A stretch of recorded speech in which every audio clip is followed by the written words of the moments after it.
بسم اللہ الرحمن الرحیم۔ میرے محترم سامعین، آج جو میں آپ کی خدمت میں شرعی مسئلہ ذکر کروں گا وہ ایک دوست نے پوچھا ہے کہ اگر زخم پر پٹی بندھی ہو تو پھر وضو کس طرح کیا جائے۔ میرے محترم سامعین، اس شرعی مسئلہ کا جواب خوب توجہ سے سماعت فرما لیجیے۔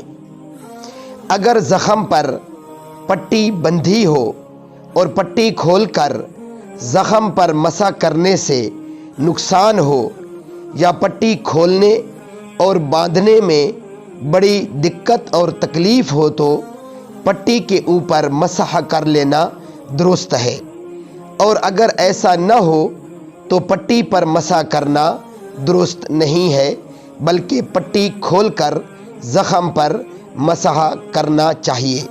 وآخر دعوانا ان الحمد للہ رب العالمین۔